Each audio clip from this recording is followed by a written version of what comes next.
Hello everyone, आप सभी का स्वागत है आपके अपने यूट्यूब चैनल RAS50S क्लासेस में। और आज की इस वीडियो में लेकर के आए फास्फोरस के बारे में। पिछले बार जो क्लासेस लेकर के आए थे ना, सोडियम के बारे में लेकर के आए थे, है ना, तुमको पता ही होगा। और इस बार जो लाए हैं, किसका लाए हैं? फास्फोरस का लाए हैं, है ना, जिसे P से सूचित किया जाता है। और इसका परमाणु संख्या जो होता है 15 होता है ना। और इसका परमाणु भार कितना होता है? लगभग 31 होता है। ये पूरे अच्छे से हम डिस्कस करेंगे। इसका यूज कहाँ पे होता है, इसका मैक्सिमम तक प्रयोग कहाँ पे किया जाता है, ये कितने प्रकार के होता है, पूरे अच्छे से हम तुरंत डिस्कस करने वाले हैं। लिख करके पूरे बताएं कि फास्फोरस के बारे में चलने वाले थे, ठीक ना। तो फास्फोरस के बारे में हम चलते हैं। फास्फोरस आखिर क्या है, नहीं है, पूरे अच्छे से हम डिस्कस करने वाले हैं। फास्फोरस की खोज 1669 ईस्वी में हेनिंग ब्रांड ने किया था। मतलब फास्फोरस का खोज कौन किया था? हेनिंग ब्रांड ने किया था। और कितनी ईस्वी में किया था? 1669 ईस्वी में। कितनी ईस्वी में? 1669 ईस्वी में किया था। और कौन किया था पूछेगा तो हेनिंग ब्रांड ने किया था। ठीक, ये बात समझ में आ गया होगा।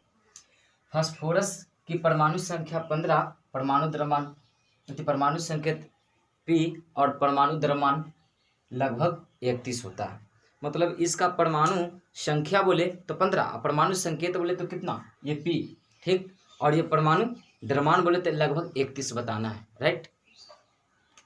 अब ये समझ में आ गया होगा। अगर का करा कि इसका रंग साधारणतः सफ़ेद या पीला होता है। बात से इसका रंग एक्चुअल में सफ़ेद होता है, लेकिन थोड़ा बहुत, है ना, हमारे वायुमंडल में काफ़ी ज़्यादा कण है। इस कण को थोड़ा बहुत इधर पड़ जाने के कारण क्या होता है, इसका रंग थोड़ा बहुत मलिन होने के कारण पीला हो जाता है।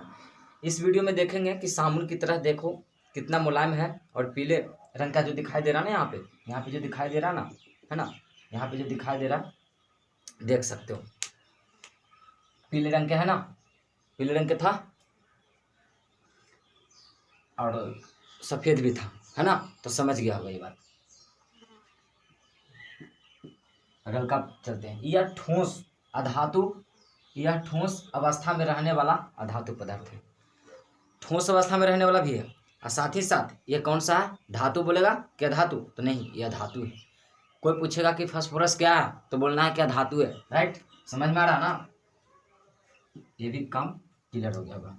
इसका मुख्य स्रोत जीव जंतुओं की हड्डियों से होता है। कोई बोलेगा मुख्य स्रोत मतलब एक प्रकार का स्रोत, जैसे इनकम स्रोत, जहाँ से क्या होता आता है, इनकम आता है। तो फास्फोरस का स्रोत कहाँ से, फास्फोरस कहाँ से एक्चुअल में आता है? तो एक्चुअली में ये फास्फोरस जो आता है, सुन लेना, जीव जंतु के हड्डी से आता है। कहाँ से आता है? हड्डी से। जीव जंतु के हड्डियों में फास्फोरस पाया जाता है, जो कि समझ सकते हो। तो फास्फोरस का मुख्य स्रोत कहाँ है? इसका जीव जंतु के हड्डियों से होता है। इसका निर्माण वैद्युत तापीय विधि से किया जा सकता है। एक प्रोसेस है जिससे फिर उत्प्लावन विधि होता है, जिस तरह से निष्कर्षण की विधि होती है ना, वही एक विधि होता है ना। इसका जो निष्कर्षण किया जाता है, इसका निर्माण किया जाता है जो तापीय विधि से किया जाता है। कौन सा विधि से? तापीय विधि से। पूरे के पूरे क्लियरली समझना। आगे का चलते हैं। यह ऑक्सीजन के साथ रिएक्शन कर P2O5 बनाता है। P2O5 को यहाँ पे कहेंगे फास्फोरस पेंटा ऑक्साइड। फास्फोरस, है ना, 5 को बोलते हैं पेंटा, क्योंकि 1 को मोनो, 2 को डाई, 3 को ट्राई, 4 को टेट्रा, 5 को पेंटा। तो फास्फोरस पेंटा ऑक्साइड। तो यह ऑक्सीजन के साथ रिएक्शन कर करके पता है क्या बनाएगा? फास्फोरस पेंटा ऑक्साइड बनाएगा। बात समझ में आ गया होगा ये।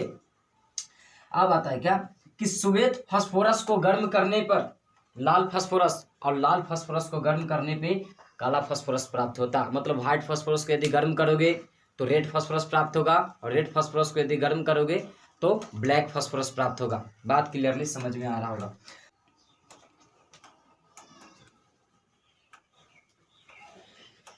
इस वीडियो में फोटो के अनुसार देखते हुए चलेंगे।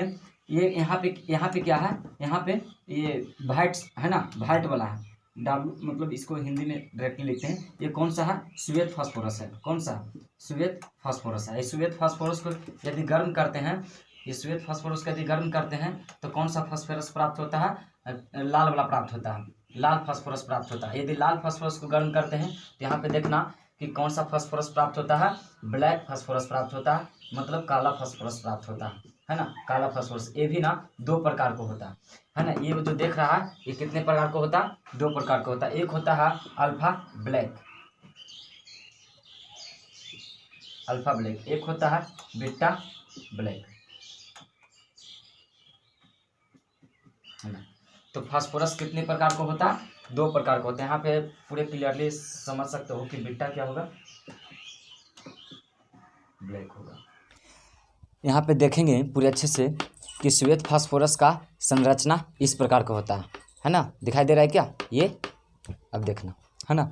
अब चलते हैं ये लाल फास्फोरस के संरचना की ओर। तो ये देखो, ये क्या है, ये किसका है? लाल फास्फोरस का संरचना ये। और देखना, अब चलते हैं, है ना, ये काला वाला फास्फोरस की ओर। तो काला फास्फोरस का संरचना यह है, दिखाई दे रहा है क्या? पूरे के पूरे संरचना दिखाई दे रहा है ना। तो इसी तरह से हम पूरे संरचना के बारे में डिस्कस कर दिए हैं। तो इसी वीडियो में पूरे अच्छे से क्लियरली समझेंगे कि श्वेत फास्फोरस क्या है, रेड फास्फोरस क्या है, अब काला फास्फोरस क्या है, रेड श्वेत वाले को क्या कैसे कैसे यूज किया जाता है, कहाँ पे यूज किया जाता है, रेड वाले को कहाँ पे किया जाता है, ब्लैक वाले को कहाँ पे किया जाता है, समझेंगे। तो श्वेत फास्फोरस का गंध एक्चुअल में लहसुन जैसी होती है। कैसा होता है? लहसुन जैसा होता है, और यह काफ़ी ज़्यादा मुलायम होता है। देखेंगे इस वीडियो में कि कितना मुलायम होगा फास्फोरस। तो काफ़ी ज़्यादा क्या होता है ना, ये मुलायम होता है, ये काफ़ी ज़्यादा मुलायम होता है। ये मिठाई की तरह मुलायम होता है, इसे चाकू से भी काट सकते हैं, इतना तक मुलायम होता है। कौन? ये श्वेत वाला फास्फोरस, समझ सकते हो। लेकिन श्वेत फास्फोरस का जो वाष्प होता है ना, वो काफ़ी ज़्यादा विषैला होता है। यदि इसको सूंघ लेंगे ना, अच्छे से यदि सूंघ लेंगे और काफ़ी ज़्यादा यदि सूंघ लेंगे ना, तो समझना ये हड्डी गलाने के भी चांस रखता है। सोचो, इतना विषैला ये होता है। लेकिन इसका उपयोग चूहा मारने की दवाई में किया जाता है। चूहा मारने वाला जो दवाई होता है ना, उसको बनाने में क्या आता है कि इसको श्वेत फास्फोरस को क्या आता है ना। कहाँ पे यूज किया जाता है बनाने में? तो को बोलेगा कि श्वेत फास्फोरस का यूज निम्नलिखित में कहाँ किया जाता है? तो चूहा मारने की दवाई में किया जाता है। लेकिन इसको एक बात और समझना कि इतना ये क्रियाशील होता है कि इसे 30 डिग्री से अधिक पे यदि लेकर के जाओगे ना, 30 डिग्री के अधिक तापमान से यदि लेकर के जाओगे तो खुद ही जलना चालू हो जाता है। सोचो, सोडियम तो पानी में जलना स्टार्ट हुआ था ना, लेकिन ये ऐसा है कि 30 डिग्री से अधिक तापमान में लेकर जाएंगे ना तो खुद से ही जलना चालू होता है। इसीलिए इसे अंधेरे में रखा जाता है, जहाँ पे प्रकाश नहीं हो वहाँ पे रखा जाता है। लेकिन इसका यहाँ पे संरचना देखोगे, इसका यहाँ पे संरचना यदि देखोगे तो कैसा होता है? चतुर्थ फलकीय होता है। तो श्वेत फास्फोरस का यहाँ पे संरचना देखना तो कैसा होता है? चतुर्थ फलकीय होता है। और इसके जो बॉन्ड एंगल होता है, इसके बॉन्डों के बीच में जो एंगल होता है पूरे 60 डिग्री होता है। बात समझ में आ रहा होगा। अब चलते हैं लाल फास्फोरस की ओर। तो लाल फास्फोरस का यूज, है ना, लाल फास्फोरस का यूज माचिस बनाने में किया जाता है और विस्फोटक पदार्थ बनाने में किया जाता है। विस्फोटक पदार्थ के मतलब होता है पटाखा उठाका, जो छोटे छोटे पटाखा उठाका होता है ना, उसमें यूज किया जाता है ना। समझ गया होगा ये बातें।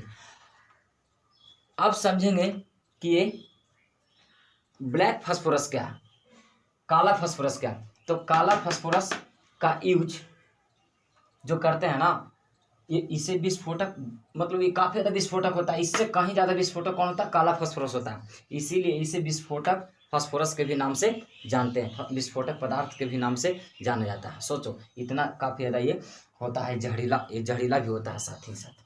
समझ में आ गया होगा। तो इसका भी हम कह सकते हैं कि पटाखा उठाखा बनाने में किया जा सकता है, लेकिन ये हायर पटाखा बनाने में किया जा सकता है। इस तरह से नॉर्मल जो छोटा वाला पटाखा होता है उसमें, लेकिन नहीं, ये काफ़ी ज़्यादा विस्फोटक पदार्थ है, इसीलिए ये थोड़ा ज़्यादा बहुत बड़ा वाला पटाखा या और भी कुछ जो खतरे वाले होते हैं ना, उस विस्फोटक पदार्थ बनाने में भी किया जा सकता है। तो अब तक के हम जितने फास्फोरस के बारे